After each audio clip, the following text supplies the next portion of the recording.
Fala pessoal, tudo bem? Vou guardar aqui o nosso convidado, Fachel.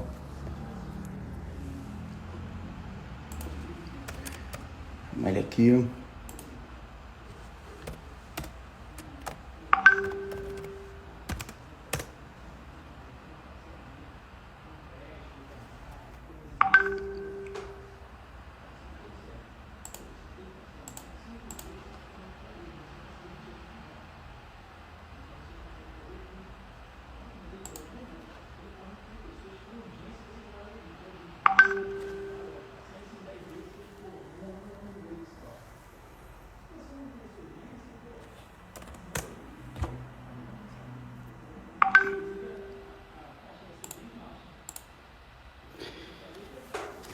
E aí pessoal, obrigado aí por 49 pessoas. Estamos só aguardando aí o nosso amigo Flávio Fachel entrar. Ele já pediu aqui um minutinho, que daqui a um minutinho ele entra. Estou recebendo aí algumas perguntas dos nossos amigos aí. Se a gente tiver algum tempinho, obviamente a gente vai fazer as perguntas, né? Mas, bom, vamos lá. Vou tentar. Estou vendo aqui alguns clientes nossos. Bacana. Pô, legal, legal. Edson, Marcelo P3, Renato Carneiro, Cláudio Barufaldi, Tiago da Barbearia do Zé, Edilson Júnior, Larissa Lavor, Yamara Marques. Tem uma turma, tá crescendo aí.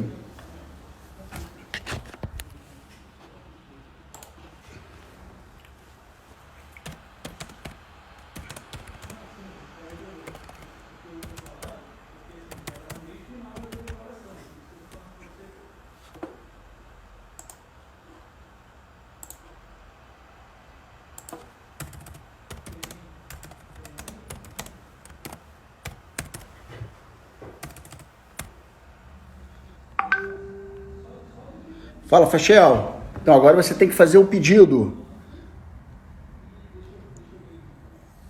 Você tem que fazer um pedido aqui. Vamos lá. Opa. Deixa eu ver se eu consigo. Aí, ele aí. Olá, Aí, tudo bem? Estão ouvindo aí? E aí, meu amigo, tudo bem? Tudo bem. Legal, bacana. Vou Obrigado aumentar o aí. volume. Para mim tá ótimo. Já aumentei o volume. Legal, bacana. Abraço pro pessoal que está aí, 83 pessoas, muito legal estar com vocês. E fique à vontade para perguntar, estamos aí. Vou tentar ver algumas perguntas depois aí, se sobrar algum tempinho. Obrigado, tá, Fachel? Boa noite para você. Boa noite Queria a todos. agradecer a oportunidade de bater esse papo com um grande jornalista que é você e referência para todos nós como jornalista, comunicador, além de um parceiro nosso da BWA desde 2015, né? Faustine está aí, Faustine. Então, bom, a proposta de hoje, né, é da gente debater discutir, né, um pouco das tendências comportamentais pós-Covid, né? O mundo, como conhecíamos antes da pandemia, mudou, né? Diversos profissionais, especialistas, tanto da área de saúde quanto de outras ciências, né, afirmam lá que um novo normal veio para ficar, né, Fachel? Só que, bem diferente de alguns outros países, né, ainda estamos um pouquinho longe de ter uma solução, né? E por que você acha aí? Por que o Brasil, por que aqui no Brasil a gente está tão diferente aí dos outros países? Cara, bom, boa noite para todo mundo. Quem me assiste no Bom Dia Rio todos os dias deve ouvir eu dizer que a gente fracassou completamente no combate ao coronavírus no Brasil. Fracassamos município, fracassamos governo do estado, fracassamos governo federal, todo mundo fracassou. Com raríssimas exceções do Brasil, o que a gente fez aqui, e eu costumo chamar, é um tal de isolamento tupiniquim, né? Porque, assim, o ponto de partida é o seguinte, não tem como combater a disseminação do coronavírus sem o isolamento, ponto. Todo o resto é discussão para desviar o foco do problema. Por quê? Porque o governo federal não quis fazer o combate como era para ter sido feito. Os governos estaduais e governos municipais, os três, aliás, as três esferas, tinham o tempo todo previsto em lei a possibilidade de fazer a quarentena obrigatória, que é o que tinha que ter sido feito. Não foi feito. E aí, por que isso não foi feito? Eu tenho dito isso no Bom Dia Rio quase que todos os dias. Outubro tem eleição. Outubro tem eleição. Nenhuma autoridade quis pagar o preço político de ser o camarada que ia mandar todo mundo ficar em casa. Ninguém quis fazer isso. Aí o que fizeram? Inventaram ali normas de restrição de transporte, normas de restrição de negócios, enfim, o que fizeram? Fizeram a população ficar apontando o dedo para si. Então, o vizinho é que ficava apontando para o outro, dizendo, olha, você está aglomerando, olha, você está errado. E o governo pulou fora disso tudo. Isso é uma discussão que é importante entender. Porque, de novo, não tem como combater sem isolamento. Aí tem o segundo passo, que é a consequência do isolamento. A consequência do isolamento é deixar as pessoas sem dinheiro, porque não vão trabalhar, deixar empresas precisando de auxílio, você deve saber bem isso, porque na tua porta deve estar batendo aí um monte de empresas que estão sem horizonte na frente, né, e sem saber o que fazer. E aí, no mundo inteiro, o que se viu? Se viu os países tentando resolver, sustentando, né, de forma temporária, com bolsas de auxílio, com programas sociais, enfim, essas pessoas menos favorecidas e as micro e pequenas empresas, que é quem emprega no Brasil. Então, assim, quem tem dinheiro, o pessoal que é rico, está em casa. Quem tem recurso, está fazendo sua quarentena, está lá, vai ali no mercado, faz suas compras e tal. Quem não tem, pessoal de favela no Rio de Janeiro, está abandonado, não tem nada acontecendo nas favelas. Nada. Nada. O governo municipal não faz nada. O governo estadual não faz nada. Federal, muito menos. Então a gente tem assim, a gente transferiu um problema que é mundial e que é natural, que é a pandemia, para um problema político de polarização que a gente vive no Brasil, que é ruim. Né? Toda polarização é ruim. Ruim para todos os lados. Né? A gente paga um preço alto por isso. E aí o que aconteceu? Politizou para desviar o foco da inoperância. Se tomou uma série de opções. E eu acho que é importante a gente entender o seguinte. A grande questão não é se está certo ou se está errado, se está fazendo bem feito ou mal feito. A grande questão é o que nós escolhemos como população. Nós escolhemos isso que está aí. Então, se o governo federal é presidente Bolsonaro, é porque a população escolheu. Teve a escolha, né? Teve a opção de fazer isso.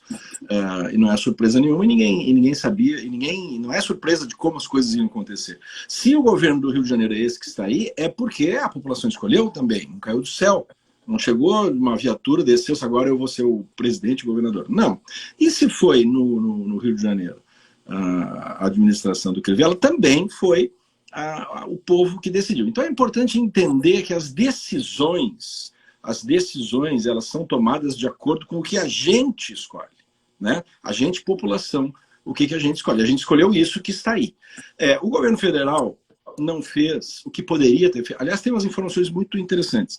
A Reuters, ela fez uma reportagem esses dias, vocês podem procurar, que ela revela um pouco dos bastidores do dia anterior ao primeiro caso do coronavírus no Brasil. Então, um dia antes, o Ministério da Saúde tinha um programa completo de combate ao coronavírus, estava pronto, inclusive, e até o próprio governo federal estava preocupado com isso, inclusive mandou um projeto para o Congresso e foi aprovado rapidamente, que era para buscar aqueles brasileiros que estavam na China.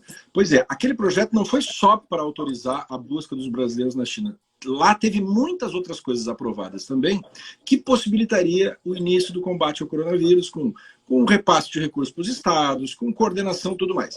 Um dia, 24 horas depois do primeiro caso, o general Braga Neto apareceu no Ministério da Saúde e disse, olha, não vai mais ser aplicado esse programa. Segundo a Reuters, nessa reportagem, a ordem, ou o pedido, ou a pressão, na verdade não foi uma ordem, a pressão feita no governo foi feita pelos apoiadores do governo, os empresários que apoiavam, disseram, não queremos isso. Então as forças que apoiaram quem a gente elegeu disseram, não vamos aplicar o projeto de combate ao coronavírus no Brasil. Bom, aí então o que se fez a partir daí, nos 3 níveis de governo, porque o que está acontecendo agora é o seguinte, de quem é a culpa dos mortos? A culpa dos mortos são de todos nós que votamos nos 3 que estão aí, né? Agora, ficar procurando se o governo federal tem culpa, sim, tem. Onde? Onde que tem? Tem nos recursos que ele tem na mão, que poderia ter repassado para os estados. A opção do governo federal foi de usar isso como ferramenta política para apertar o torniquete para fazer com que os estados não tivessem mais o que fazer, e foi o que aconteceu no Rio de Janeiro.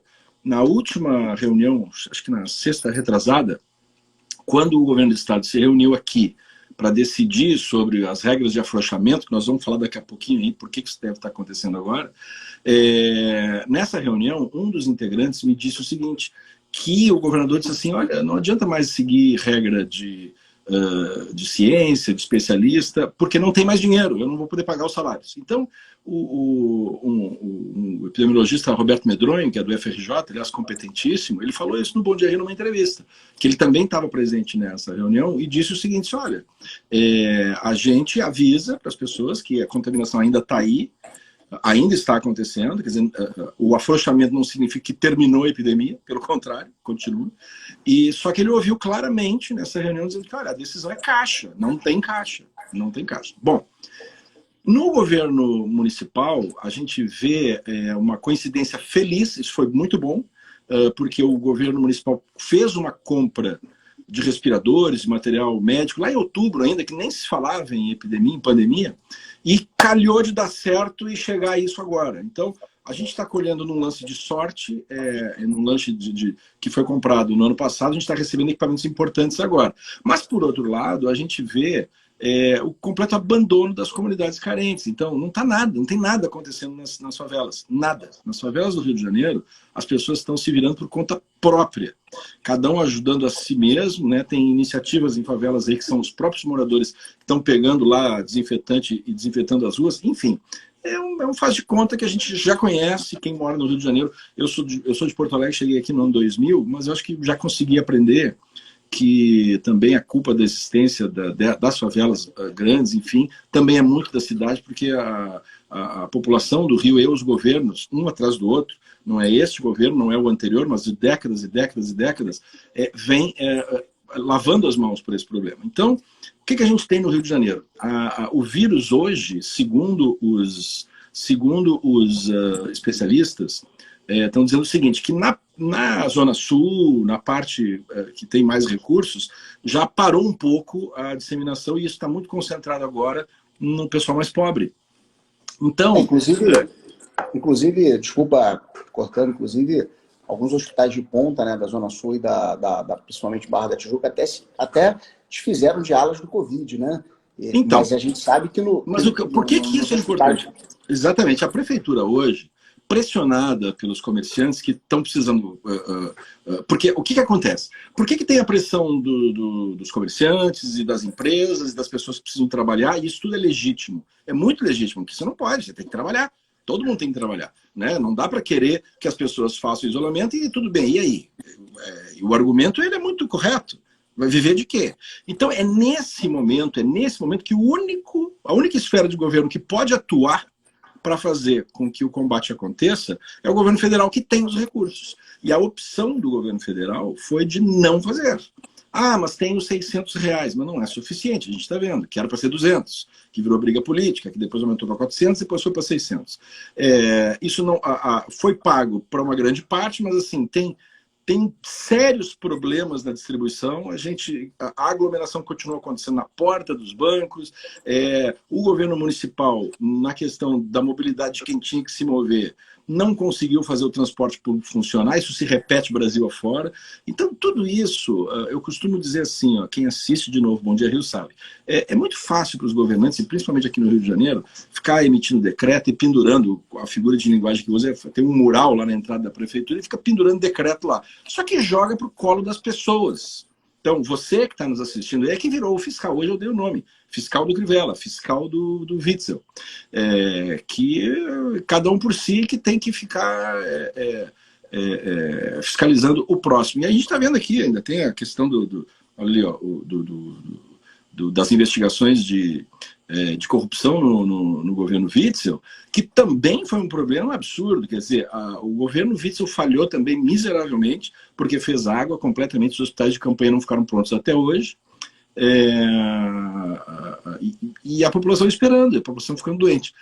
Ah, mas aí a prefeitura então agora está abrindo porque melhorou. Segundo os especialistas, não melhorou. O que tá menos pior, né? E menos pior não significa que acabou a pandemia. Agora a gente vê, o resultado é o seguinte, a gente vê que as pessoas não aguentam mais ficar em casa. Se exigiu da população um esforço gigantesco para ficar em casa. Só que se exigiu, mas ninguém cobrou. Então ficou quem quis, que é o que eu falei, que eu chamo de isolamento tupiniquim, isolamento jabuticaba. Fica mais ou menos daquele nosso jeito. Ninguém fez isso no mundo. Quem fez isso no mundo quebrou a cara. A Itália viveu o que viveu porque fez uma coisa parecida com essa. Também aconteceu na Espanha. Então, assim, aqui no Brasil não teve isolamento porque se você botar o pé na rua, ninguém vai fazer nada. Na Espanha você pagava, na Itália, Espanha, $600, 600 euros de multa. Nos Estados Unidos, multa se você botasse o pé na rua. Então, assim, a nossa cultura ela não aceita muito o enforcement, né? Ela não aceita muito a polícia dizer faça isso, faça aquilo, a autoridade te dizer o que quer. A gente não aceita isso, a gente como comunidade. Então, é exatamente o que a Renata falou. Foi um isolamento meia boca, mas aí a gente olha para a parte científica, o vírus não quer saber se ele está na Espanha, se ele está na Itália, se ele está no Brasil, se ele está nos Estados Unidos, ele não quer saber. Ele não quer saber se o governador está dizendo, olha, agora dá, viu? Ou o prefeito diz assim, olha, pessoal, agora nós vamos e está tudo certo. Ele não quer saber. Enquanto tiver gente ali reunida, enquanto a gente estiver reunido, o vírus vai estar passando, né? Eu fazia até uma brincadeira antes, não dê carona para o corona, mas aí nós demos carona, nós abraçamos o vírus, nós levamos ele para lá e para cá. Resultado, muita gente morreu, muita gente foi para os hospitais, e o fato da curva de internações e o fato do número de leitos de UTIs de ocupação e a fila está diminuindo, não significa que dá para respirar. Por quê? Porque ainda falta, ainda tem fila. Enquanto tiver uma pessoa na fila, a gente está mal, porque uma pessoa pode morrer. E outra coisa, quando você ouvir, tem 13, 20 pessoas na fila. Aquilo ali não são 20 pessoas que vão ficar paradas, são 20 pessoas que hoje morreu 2, amanhã entrou mais 3, aí morreu 5, entrou mais 2, entendeu? Então, ela é rotativo. Isso quem me explicou foi os epidemiologistas. O Roberto Medronha é um muito bom, que tem nos passado muitas coisas, e a UFRJ tem uma pesquisa que diz o seguinte, é um trabalho que está acompanhando dia a dia, que eles fazem a seguinte medição, que é a medição que se faz no mundo inteiro, que é o que interessa, que é a capacidade de disseminação, quer dizer, quantas pessoas uma pessoa com vírus contamina se tomar contato. Então a gente já teve um número muito mais alto, nós tivemos em 4, 5. Agora a gente está em 2 pessoas. Segundo os especialistas, enquanto não chegar em 1, não é seguro, né? Porque precisa baixar. Isso está baixando? Tá. Então, o que eles dizem? Eles dizem que a hora talvez fosse daqui a 1 ou 2 semanas. Ah, mas o pico não chega nunca. Sim, difícil de prever. Nenhum deles consegue prever. E por que não prevê? Porque o nosso comportamento não é previsível, né? Então, assim, se a gente fizesse exatamente toda semana 37,2% de pessoas fazendo isolamento e o resto não, você conseguiria fazer uma previsão. Mas como não tem, como você fica ali, cada um faz da sua maneira, enfim, o número nunca chega, porque a disseminação vai empurrando para frente, né? É isso. Então, essa crítica que se faz, mas ninguém sabe nada, mas sempre é semana que vem o pico, é porque não se sabe, é porque realmente não se sabe, e assim, eu acho que o que mais importante, e eu já acho que uns 1 mês e meio atrás, eu já tinha, e vocês devem ter percebido no Bom Dia Rio, eu já parei de apontar o dedo e de ficar dizendo, olha, ali tem aglomeração, ali não tem. Isso aí é uma decisão nossa como sociedade. A gente precisa começar a entender o que significa uma decisão de sociedade. A gente olha muito a nossa decisão de dentro de casa, né? Mas a decisão como sociedade, ela é muito diferente. O resultado foi esse que a gente viu. O presidente vai lá e dá o recado dizendo que não é para ter medo, né? O que o pessoal faz? Vai para a rua, né? Tudo é uma questão de educação e de comportamento de sociedade. Aí o prefeito vai lá e diz assim, olha, nossos especialistas disseram que dá para continuar a abrir, que dá para abrir. O pessoal vai para a rua, foi o que a gente viu no fim de semana, calçadão lotado. Ah, mas as pessoas precisam sair. Tudo bem, precisa sair, mas o que a gente precisa entender é o seguinte, vai sair? Vamos para a rua. Vamos passear? Vamos passear. Mas vai ter contaminação. Não existe a opção de, não, agora está tudo bem. É isso que talvez a gente não consiga mais entender. E aí, aonde que falha os governos? Onde é que o governo falha? Onde é que o governo federal falha, o estadual e o municipal? Nenhum dos três quis pagar o preço político de fazer o isolamento como deveria ter sido feito. Nenhum dos três está querendo encarar esse número absurdo de 38 mil mortes no Brasil como algo esdrúxulo, e né? Poderia ter sido muito menos. Existe uma pesquisa do UFRJ que a gente está aguardando e está sendo feita, em breve vai ter esse cálculo de quantas vidas a gente poderia ter salvo. Estão fazendo isso. Então, são números importantes porque a gente não enxerga para trás. E outra coisa, será que dá para a gente consertar? Não dá mais, porque as pessoas já morreram. Então, tudo o que vai acontecer daqui para frente, ele é resultado do que a gente escolheu, né, do que cada um escolheu. Eu vou dar uma saída rapidinho ali. Vai ter contaminação. Ah, mas foi rápido. Vai ter contaminação. Fala. Você acha que esse fracasso se deu pela falta de liderança, seja da União, Estado ou município, ou por parte da população também? Como teve a oportunidade a população, ela precisa... Ou, de certa forma, fez o isolamento social de uma grande farsa. A gente precisa entender... A palavra não é farsa, a palavra é fracasso. Porque não é uma farsa, porque foi feito o que a gente conseguiu fazer. A gente precisa entender o que é viver em sociedade. A gente vive numa sociedade onde milhões de pessoas vivem juntas, né? Então a gente tem muito, às vezes, a ideia de dizer assim, ah, mas o político não presta e o representante não presta. Sim, mas eu vou lá, eu voto, vou para a rua, brigo com os amigos por causa disso. Então a gente precisa entender que a liderança ela precisa surgir. Aonde surge a liderança? Essa conversa é muito legal. Onde surge a liderança? Na escola. Então, assim, hoje nas escolas, você não tem mais... Quem tem a minha idade de 50 e poucos anos sabe que grêmios estudantis, né? Então aquela história toda de você participar, de saber escolher, isso vai resultar nessa hora, né? Resulta nessa hora de como a gente vai agir. Isso não vai ser resolvido em uma geração. Outro lugar, quer ver? Tem muita gente, a gente está vendo 172 pessoas agora aqui. Eu queria que cada uma levantasse a mão e dissesse assim, ou uma pergunta, a gente podia fazer uma pesquisa. Dessas 171 pessoas que estão agora ao vivo, quantas participam da reunião de condomínio do seu prédio? Quantas participam da reunião de condomínio do seu prédio? Então, a gente sabe que a maior parte das pessoas não participa.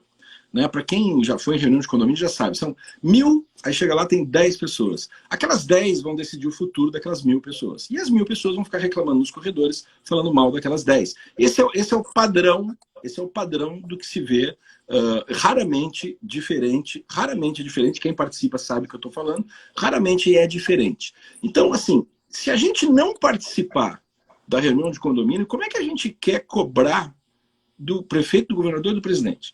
Então a gente não tem essa prática de participação. É isso. Então assim, a gente elege o vereador, mas a gente não cobra o vereador. Por que eu estou falando isso tudo? Porque são essas coisas que vão fazer diferença na hora, por exemplo, quando a epidemia aparece. Não é? Na hora que a epidemia aparece. Então a gente fica deixando que o outro resolva. O resultado disso é o aparecimento de candidatos como esses que se apresentaram e que estão fazendo o que não é segredo. Nenhum deles disse que ia fazer algo diferente do que está acontecendo. Não é segredo. Então a gente precisa entender, caraca, por que é que a gente está com esse número de mortos? É porque eu estou saindo para a rua? É porque o governo não fez certo ou fez errado? Quem cobrou? Quem é que estava ali? Quem é que participou de uma maneira tão eficiente que poderia ligar para o seu representante para pressionar quem tem que fazer? Então, voltando ainda, o Everton fala ainda hoje, se deixar eu falo até amanhã, tá vendo? Mas olha só, o que a gente tem que fazer? O que a gente tem que fazer para entender o que faltou. Quer dizer, se a gente tivesse feito, olha só, que não precisa ser especialista, é só olhar para trás. A gente teve a chance de olhar o mundo fazer e não fizemos. Nós escolhemos não fazer assim. Você chega lá e faz o seguinte, vamos fazer o isolamento? Vamos. Paralelo ao isolamento, o que tinha que ter feito? Despejado dinheiro nos mais pobres e nas pequenas e microempresas. Se tivesse feito isso por 2 meses, é possível que a gente tivesse um resultado menor de mortos e uma volta mais rápida. É o que os especialistas dizem. Ao invés disso, a gente trocou por ficar brigando na rua com a oposição para fazer valer o Bolsonaro para lá, o esquerda para cá, e a gente ficou nessa confusão toda. E o vírus não quer saber, o vírus ele não participa nem da esquerda, nem da direita, nem de cima, nem de baixo. O vírus ele vai se disseminar. Ele vai se disseminar. E a gente perdeu tempo com outras conversas, né? Que é o que a gente costuma fazer sempre, se a gente parar para pensar. Então, o que o governo federal poderia ter feito, mas não quis fazer e decidiu não fazer? Poderia, por exemplo, ter pego dinheiro das reservas e poderia ter facilitado o crédito, poderia ter dito para os bancos que não era para ser tão exigente na hora de conceder o crédito micro e pequeno, que não conseguiram pegar dinheiro. Não conseguiram. Ah, mas eu dei a linha de crédito. Sim, mas ninguém conseguiu pegar. Né? Eu vou voltar à pergunta agora, já que nós estamos com o Everton, e ele cuida de um escritório de contabilidade. Disse, Everton, quantos pequenos e micros que você atende conseguiram pegar dinheiro emprestado em banco? A verdade é que o crédito teve uma dificuldade porque o governo repassou o dinheiro para os bancos, que por sua vez fizeram suas análises, né? E as análises do banco seguem critérios que nem sempre a gente consegue entender. Ou, de certa forma, solicitam certidões negativas, quando na realidade a empresa está sem pagar imposto, porque ela está preferindo pagar algum fornecedor pequeno ou funcionários e tal. Então, realmente, o crédito foi dificultado. Aí você olha que o governo tem a possibilidade da Caixa Econômica e a possibilidade do Banco do Brasil de colocar qualquer linha de crédito da maneira como ele achar que deve colocar, mas não coloca. Então, assim, essas discussões são discussões importantes. A gente acostuma, e mais uma vez, quem assiste ao Bom Dia Rio sabe, e eu agradeço a todo mundo aí que está assistindo, porque as pessoas que criticam, as pessoas que não criticam, é legal porque a gente sabe que assistem. Eu agradeço a todos por assistirem, que a nossa função aqui é passar informação e atender a todos, né? Então, sobre a linha de crédito, o governo soltou uma linha agora para as empresas, para as micro e pequenas empresas, chamada Pronamp. Quando? Quando? Agora quando? Agora quando essa começou semana. a epidemia? Quando é que começaram? Então, assim, então, isso tinha que ter sido feito no início. E o plano que existia do Ministério da Saúde, e o plano que existia lá em março, contemplava isso tudo. Então, assim, o plano existente foi jogado no lixo por pedido dos apoiadores do governo federal. Então, cada esfera de governo, não caiam nessa armadilha de achar que a culpa é ou do governo federal ou do governo municipal. Não caiam nessa armadilha. A armadilha é todos têm a sua responsabilidade. Por exemplo, tu quer ver o pagamento do benefício ser mais eficiente?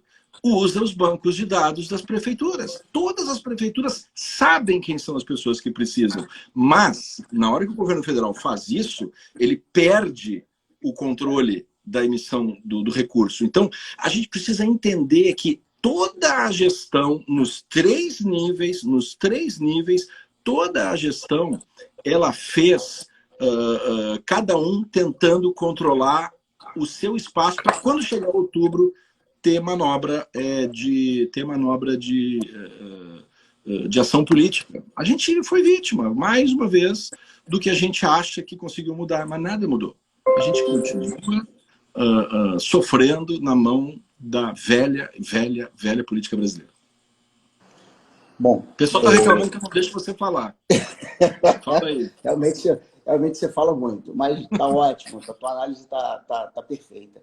Deixa eu te fazer uma pergunta. Então, a gente vê a maior parte dos nossos clientes, né, de comércio, obviamente, estão fechados, né? Eventualmente, quem tem algum serviço essencial e tal está funcionando, né? Mas a gente vê também que, da mesma forma, o comércio, vou chamar como um comércio irregular, né? Aquele que Uhum. não entrega de carteira assinada, A não paga os seus maioria, impostos, a maior parte das pessoas. esses, e eles estão funcionando, né? E aí, você considera que faltou fiscalização do poder público? E outra, aí uma outra pergunta, como fiscalizar esse comércio irregular nas regiões que têm controle de tráfico e milícia? A questão de como fiscalizar tem que ser respondida pela autoridade. Né? Não é o Fachel que vai dar a resposta, não é o jornal que vai dar a resposta, não é o Everton que vai dar a resposta. Existe uma pessoa que recebeu um voto, e esse voto elegeu essa pessoa, e um dos serviços que se espera é que essa pessoa faça a lei cumprir e que fiscalize. Agora, o Rio de Janeiro chegou num ponto, e vamos falar só do Rio especificamente, mas cada cidade tem sua característica, que o Rio está desmanchado. O Rio, ele existe lugares onde não tem Estado. A favela, ela não tem Estado. Não adianta vir um prefeito, não adianta vir um governador dizer que, porque eu vou agir porque a favela... Não é. A favela não tem CNPJ, a favela não tem nada disso. O que a favela tem é o que a gente assiste todo dia, é o império do crime, e não porque as pessoas que vivem na favela são criminosas, mas porque os bandidos conseguem afastar o Estado lá de dentro e eles fazem uma nova ordem social ali dentro, e quem não tiver satisfeito que vai embora. E quem não ou, né, se não for embora e não estiver satisfeito, morre. Essa é a opção da pessoa. Então a gente vê isso sempre. Então a gente tem vários Rios de Janeiro, né? Do mesmo jeito que no passado o estado era Rio de Janeiro uma coisa, Guanabara outra, eu acho que agora dentro do Rio de Janeiro, e isso quem está falando não é um filho do Rio de Janeiro, é alguém que veio do Rio Grande do Sul, cheguei aqui no ano 2000 e há quase 20 anos que eu vejo isso aqui tudo. E eu sinto que é uma cidade muito partida, e não é só asfalto e morro, mas nós temos Zona Sul uma coisa, nós temos subúrbio outra coisa, nós temos as partes mais distantes, como a Zona Oeste outra coisa, e nós temos as favelas também, cada uma um mundo separado. Então, mente quem diz que vai assumir, por exemplo, uma prefeitura do Rio de Janeiro e vai agir para todos. Mente, porque é impossível. Então, hoje não há como fazer política pública dentro de uma favela sem você sentar ali com alguém que não é muito republicano. É muito difícil isso, porque a força é muito grande. E também não adianta só chegar ali com blindado e tiro. Porque é claro que a polícia tem que fazer o que se chama de enforcement, né? Que tem que fazer o patrulhamento e tal, mas é só o que se faz, né? Então eu digo isso todos os dias no Bom Dia Rio, sempre que eu posso. Falta o resto do Estado. Uma vez o governador teve uma conversa comigo e falou, mas Fachel, o Estado está ali, Fachel, está ali no entorno. Eu digo, mas no entorno não adianta, governador. Tem que ser lá dentro, né? Agora, como é que faz para ir lá dentro, você me pergunta? Como é que faz para fiscalizar? Eu não sei como é que faz, o Everton. Eu desconfio de quem diga, quem sabe. Mas as respostas mais simples, como essa que eu tenho cobrado no caso do transporte público, que é uma grande mentira, já é um transporte péssimo, né? Chega na hora da pandemia, é o lugar onde fica todo mundo aglomerado, aí você pensa assim, o transporte já estava desmanchando. O que tem que fazer? Aí eu não sou administrador público, mas eu raciocino, então eu penso assim, olha, se não dá para lotar o ônibus, tem que colocar alguém na porta do ônibus, para dizer assim, tá bom, lotou, parou, cadê essa pessoa? Fizeram 2 vezes durante toda a epidemia, no dia 8 de abril e ontem. 2 vezes. Nas 2 vezes funcionou, mas depois não fizeram mais, né? Não fizeram mais. Então, você pensa assim, mas a concessionária que precisa fazer o seu trabalho. Ora, se a gente está numa epidemia e é emergência, calcula lá quanto custa botar um ônibus circulando das 6 da manhã às 8 da manhã. Quanto custa um? Deve custar o quê? Por dia, 8 mil reais? Mais ou menos? Não sei. Qual é o custo disso? Aí, o Estado, e eu duvido qual é o cidadão que não ia gostar disso, de que se a prefeitura pegasse e colocasse ali 5 milhões, 10 milhões, 30 milhões para botar mais ônibus nesse horário e não encher de gente, para ver se a população ia aderir mais a de novo, esse isolamento meia boca que foi proposto. Então, assim, o que aconteceu é o seguinte, cada poder ali, governador, prefeito, botou seus decretos, botou no mural, virou para o povo e disse assim, olha, vocês façam aí o que vocês quiserem, viu? Vocês aí decidem o que vocês vão fazer. Porque a opção nunca foi de fazer o isolamento, foi dizer assim, olha, seria uma boa ideia que vocês fizessem. Em outras palavras, foi assim. Foi isso o que os três poderes disseram. O primeiro nem disse isso, né? Porque o governo federal lá em cima até dizia, não faça, né? A mensagem era essa. O Ministério da Saúde dizia, faça. O presidente dizia, não faça. O povo não entendeu nada. A educação, ela é fundamental. Então, são vários alicerces que a gente não tem. O pessoal que é crente, né, e que segue a Bíblia, sabe a história do alicerce. Se você não tem um alicerce decente, você não constrói nada em cima. Então, o que a gente está fazendo? A gente não tem um alicerce decente. Então, a gente está construindo o quê? Tirar o quê disso tudo que a gente montou? Então, não vai resolver na próxima eleição.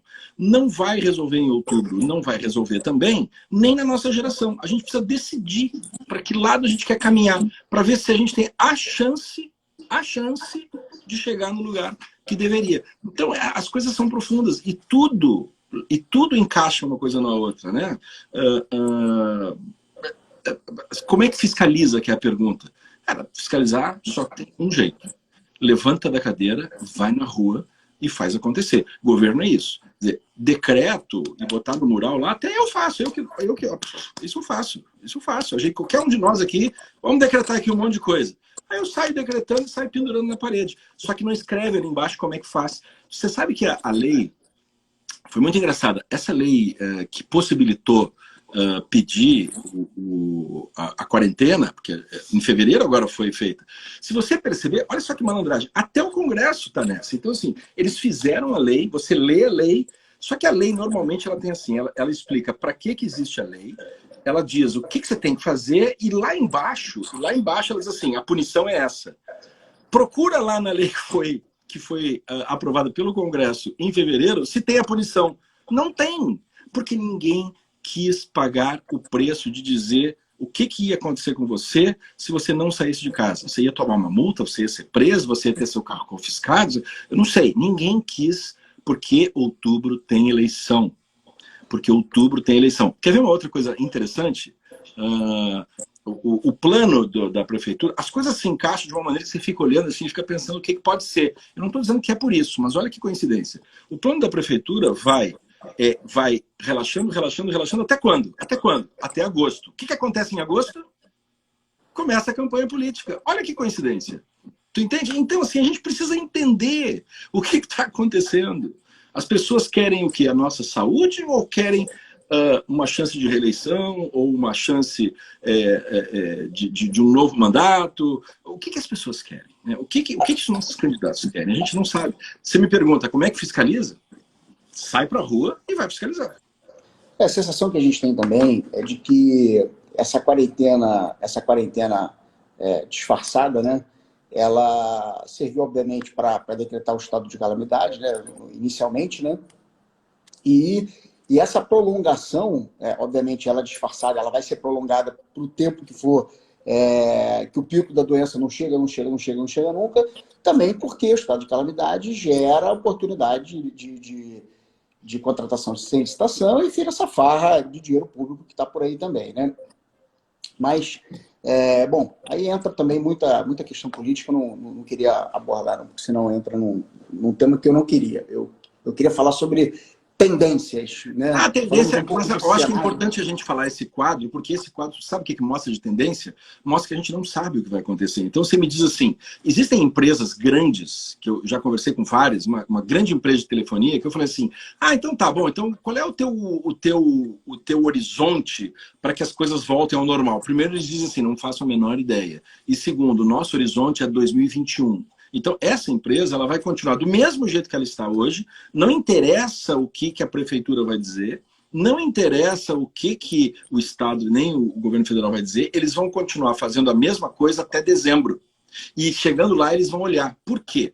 Porque se você olhar para os epidemiologistas, eles estão dizendo o seguinte, eles não estão dizendo, não abra, não feche, não, eles estão dizendo assim, olha, ainda está grande a contaminação. Ainda está grande a contaminação. É isso que eles estão dizendo. Eles não estão dizendo abre ou fecha. Nós que queremos traduzir, e isso é muito perigoso, a gente traduzir na nossa cabeça que o relaxamento é igual a acabou, tipo o Galvão Bueno dizendo lá na Copa, acabou, acabou, né? Não é isso, não é isso. Então, assim, é muito difícil as pessoas trocarem esse sentimento que elas querem de volta ao normal para algo que a biologia está dizendo que não vai ser assim, que não vai funcionar, que não é. A biologia está dizendo, olha, atenção, eu tenho uma doença aí que vocês ainda não têm vacina, que vocês não têm remédio e que vai morrer gente. Então, a gente espera que as pessoas não morram. E outra coisa, uma outra coisa que as pessoas não percebem, a mortalidade da doença, ela é muito baixa. Ela é muito baixa. Ela aumenta quando? Ela aumenta quando você não consegue dar aquele tempo a mais que a gente ainda consegue dar chance para o corpo da pessoa reagir, como, por exemplo, com um respirador, né? Então, quando você coloca o respirador, você ganha um tempo a mais para o corpo poder reagir e ali eu salvo mais vidas, né? Mas se você for gravemente afetado, a chance de morrer é muito grande para aquele pequenininho. Para os outros, e tem um número, tem uma coisa que eu acho, assim, eu respondo com toda a paciência do mundo isso para todo mundo. O número de recuperados, ele é grande, é uma característica da doença, e isso é bom demais. Isso é bom demais, ainda bem que muita gente se recupera. Mas não é o número de recuperados que nos dá o norte do que vai ser o amanhã. O que dá o norte do que vai ser o amanhã é quantas mortes estão acontecendo, quantos casos estão acontecendo. Aí a gente vai saber se vai até agosto, se vai até setembro, se vai até outubro, se vai até dezembro, né? E a gente não tem isso, Hoje, o que os especialistas falam? Que a gente está chegando num momento que está perto do pico, deve acontecer por agora, essa semana ou a outra, é o que eles acham, e que deve começar a diminuir, né? Como a gente está verificando, diminuição nas UTIs, diminuição nos internações aqui no Rio de Janeiro. Bom, se a gente for todo mundo para a rua ao mesmo tempo, vai voltar a encher de novo. Então, como é que faz esse meio tempo? Então, é importante que a gente entenda que tem que olhar para trás para a gente entender que a gente fez errado e que por isso nós vamos pagar um preço maior. Sabe aquela fatura que te dizem que é 1.000, mas na hora de pagar foi para 7.000? É isso que está acontecendo. Em termos contábeis, é isso. Então, olha, a previsão é que você gaste 1.000, tá, Everton? Né? 1.000. Aí você fez tudo errado e atrasou, né? Pagou errado, a multa e tal, dá 7, 8 mil. É mais ou menos isso que está acontecendo. E a gente ainda não sabe qual é o preço final a pagar. É isso. O ano de 2020, né, é um ano perdido, né? Um ano para as empresas sobreviverem, né?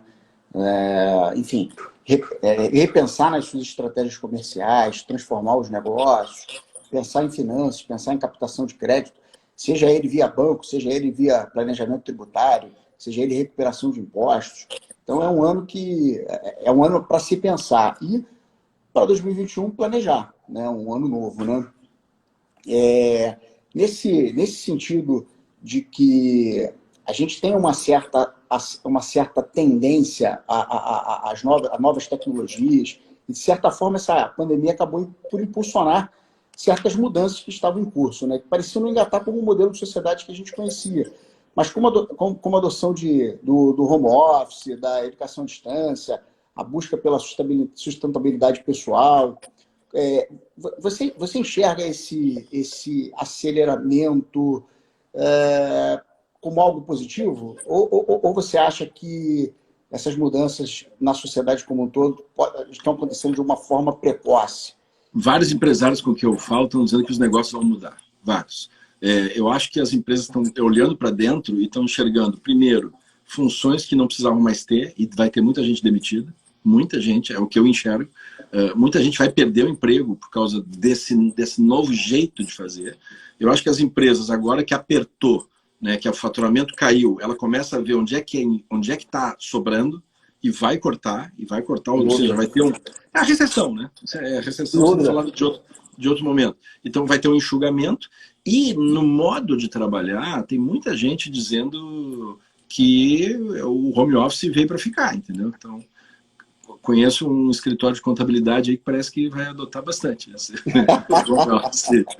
A gente estava com uma ideia de expansão, né? Repórter é bravo, né?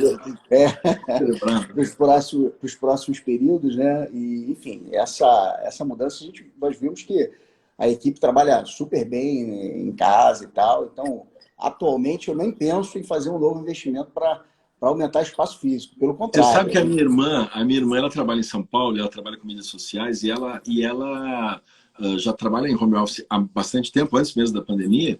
E um dos diferenciais que eu acho que são os modelos de negócio que vão começar a mudar é que a dedicação exclusiva para uma empresa deve mudar, entendeu? Então, isso eu vejo, isso é projeção que eu estou fazendo, que teria que mudar teria que mudar leis trabalhistas e tal. Mas eu estou achando que ali no futuro, que não é muito distante, eu acho que vai acabar essa coisa talvez de exclusividade do funcionário com um salário diferenciado, entendeu? Talvez aconteça isso. Eu vejo isso acontecer, porque existem várias funções que uma pessoa pode fazer para várias empresas, né? Sim, sim, sim, Pode claro. fazer. Como, por exemplo, um contador, pode atender várias empresas. Mas existem funções internas da empresa que também, principalmente administrativas e repetitivas e tal, que essas, uma pessoa pode ganhar mais fazendo para várias e a empresa pode pagar menos tendo aquele serviço, entendeu? Então, eu vejo que isso são coisas que lá na frente podem acontecer,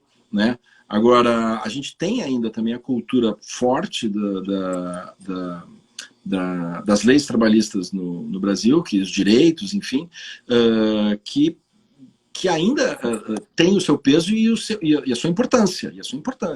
Porque, atenção, é um grande erro você pensar que mudar a forma da legislação trabalhista é só uma questão de agora a regra é outra. Não, porque tu não pode esquecer todo o processo cultural e todo o processo de formação daquela geração de empregados. Então não é algo que você muda num governo ou num mês. Você tem que planejar, você tem que fazer algo dentro de 10 anos, no mínimo, é o que eu imagino, entendeu? Então, eu não concordo que a mudança, a virada de chave de lei trabalhista para nenhuma lei trabalhista seja algo que tem que colocar na mesa e decidir agora, né? Acho que não é assim que funciona. Acho que É uma tem que construção ter de longo prazo. tem É que uma ser longo construção de prazo, longo porque prazo. a questão cultural é importante, porque os profissionais não estão preparados para esse novo quadro que eu acho que vai chegar e que já está Sem chegando. dúvida, sem dúvida, sem dúvida. A gente, nesse sentido, né, para ajudar as empresas, ajudar os nossos clientes, né, nós adotamos, nós criamos um evento nosso, o BWA Summit, que, enfim, você como nosso parceiro está mais do que convidado, né, Estou aqui. onde nós vamos ter 3 dias para falar de estratégias comerciais, transformação de negócios, finanças, captação de crédito, gestão de pessoas à distância, e falar um pouco desse novo momento para as empresas, né? Então, enfim, fica aí o convite para você também, para todos os nossos clientes que estão nos assistindo, Certamente né? participarei. Você sabe que tem uma coisa... Quanto tempo a gente tem ainda aí? 12 minutos. 12, vou falar rápido. Tem um negócio que eu acho que é importante a gente entender. Existe um fator, porque talvez a maioria das pessoas não sabe, mas eu também dou meus pulinhos no empreendedorismo. Existe um fator que não vai mudar, não importa que regra seja, não importa que amanhã seja, e não importa o que seja esse futuro, que o pessoal chama de novo normal, aí, que na verdade é o normal, que o dia a dia muda. Cada dia é diferente um do outro, não existe. Cada dia o normal. Cada dia o normal é novo. Então, se você não conseguir estar aberto para você criar amanhã de manhã uma coisa nova, você não está preparado para o que vem no semestre que vem. E você vai tomar uma sarrafada na cabeça. Então, se você ficar esperando qual é a onda que o outro vai para você pegar, qual é a desvantagem? Você não vai ser o primeiro a pegar a onda. Então, a criatividade não mudou. É a mesma coisa, é o mesmo diferencial. Você abrir uma empresa, abrir um negócio para fazer a mesma coisa que o outro está fazendo, você vai dividir o lucro com ele. Você vai dividir o lucro com ele. Né? Agora, se você inventar e criar, não tem novo ali na frente, diferente, que te assuste. Entendeu? Não tem.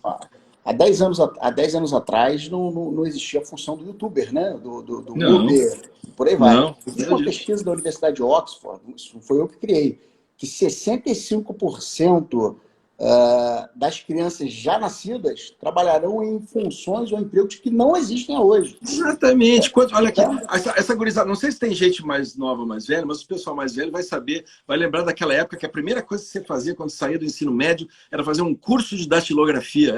Você lembra disso? Eu não peguei, não. Até hoje, eu sou com os 2 dedos, eu nunca fiz esse curso. Mas se tu não fizesse esse curso, eu estava fora do mercado. Hoje nem se fala disso, hoje não tem mais isso, entendeu? Não existe. Ou seja, amanhã vai ter um outro curso da datilografia que você vai ter que fazer. O novo normal não existe. Eu não gosto do novo normal. Se a gente acha que o novo normal é algo que vai acontecer agora, então você já está atrasado na onda. Porque cada dia de manhã, quando eu vou para o Bom Dia Rio e a gente começa o jornal, eu vou contar um segredo para vocês que estão assistindo aí. Eu nunca sei como vai ser o jornal. Eu nunca sei. Ele é feito na hora, ele é feito ao vivo. Eu e a Silvana, a gente faz na hora o jornal. Hoje, por exemplo, eu fiz um casamento, não era quem viu? Virei a minha bênção que eu nem podia dar, mas assim, eu até falei, ó, pelo poder que não foi me concedido, teve um casamento do pessoal. Eu nem sabia que ia ter. Então, assim, a gente precisa, cada vez que começa o dia, estar preparado para inovar, preparado para fazer as coisas. Então, aí, quem tá desse jeito, nunca vai dizer a palavra novo normal, porque a cada manhã é um novo normal. E, Fachel, o que nós temos hoje que nos permite olhar para o futuro de forma mais otimista? Olha, o otimismo, eu acho que ela está dentro de cada um, né? Se você ficar olhando para o governo que está aí, para o que está acontecendo na economia, você se desespera, você se apavora, né? Se você ficar ligando para o Everton vai dizer, olha, o negócio é o seguinte, tem o imposto tal para pagar, tem o outro negócio, você vai ficar enlouquecido. Né? Então, assim, eu acho que você precisa olhar para o que você quer. Eu acho que o futuro você olha para dentro, né? Você tem que parar e olhar para dentro de você, porque o futuro está escrito dentro de cada um, não por fora. Né? Você não vai encontrar o futuro ali do outro lado da rua, você não vai encontrar o futuro num novo sócio, não, você vai encontrar o futuro dentro de você. E é por isso que eu acho que é importante essa discussão sobre quem somos nós como sociedade e o que nós queremos como sociedade. Não adianta só saber o que eu quero para minha empresa. Sua empresa não vive sozinha no planeta. A sua empresa está dentro de uma sociedade que vai comprar de você, que vai se relacionar com você, que vai fazer negócios com você. Então você precisa olhar para dentro de você e dizer o que eu quero. O que eu quero? Porque se você quiser pouco, você vai ter pouco. Se você quiser muito, você tem a chance de ter muito. Não quer dizer que vai ter. Você tem a chance. Porque, olha, a Silvana Ramiro tá aí, Silvaninha, olha aí, ó. Tá vendo? Então é isso, cara. Assim, querer pouco, você limita. Então olha para dentro, não olha para fora. Não fica olhando só em volta para ver o que o mundo tem para te dar. O que você tem para dar para você mesmo? Para e pensa. Isso vale para o voto, isso vale para quem você vai escolher, né? Será que eu votar porque é birra, porque eu defendo A ou B? Mas será que isso vai ser bom para nós? Será que esse cara está preparado? Sabe? Essa pergunta é para qualquer um. É para qualquer um. Se a gente transformar a eleição em jogo de futebol, o que nós vamos ter depois do jogo é aquele monte de lixo espalhado na arquibancada. É isso. Não vai ter outra consequência. Não tem outra. É isso aí, Fachel. Fachel, a gente já está nos minutinhos finais. Acabou? Pô, Silvana chegou agora só.